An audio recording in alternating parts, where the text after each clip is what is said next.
Maragkada na nga ang mobile kusina ng ACT-CIS Party List.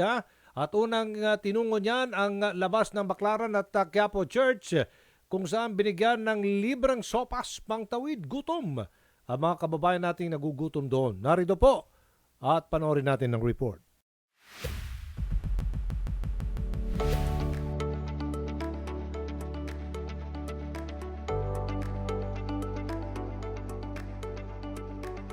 Umarangkada na ang mobile kusina ng ACT-CIS Party List at noong nakarang linggo, unang tinungo niya ng simbahan sa Baclaran at Quiapo. Layo ng mobile kusina ng ACT-CIS na mabahaginan ng libreng pagkain ang mga nagugutom at mahihirap nating kababayan sa lansangan. Sa mismong mobile kusina rin niluluto ang pagkain kaya makatitiyak na mainit ito bukod sa masarap. Andito kami ngayon sa Quiapo, inutusan kami ni Congressman Erwin Tolpo na magpakain ngayon dahil First Friday ngayon. Masayang pumila sa mobile kusina ang mga deboto sa Quiapo, maging mga tindero sa paligid ng simbahan. Ine-expect namin na 500 lang mapakain namin pero mas higit pa sa 500 ang aming napakain. Nagpasalamat naman sa ACT-CIS Party List ang mga benepisyaryo sa libreng pagkain na pumawi ang kanilang gutom.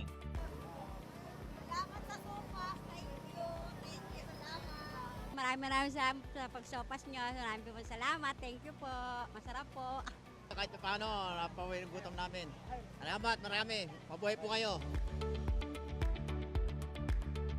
Sa Baclaran naman, higit 600 deboto, mga tindero at mga bata ang nakakain ng libreng sopas sa mobile kusina ng ACT-CIS Party List.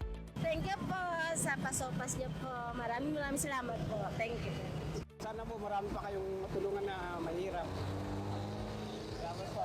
Maraming salamat po kay Erwin Tulfo at sa ACT-CIS Party List sa kanilang libreng sopas after ng Mass.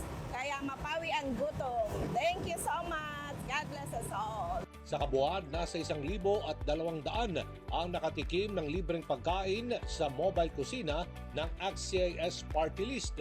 Patuloy na mag-ikot sa iba't ibang lugar ang mobile kusina para magbigay busog at maghatid ng ngiti sa ating mga mahihirap na kababayan.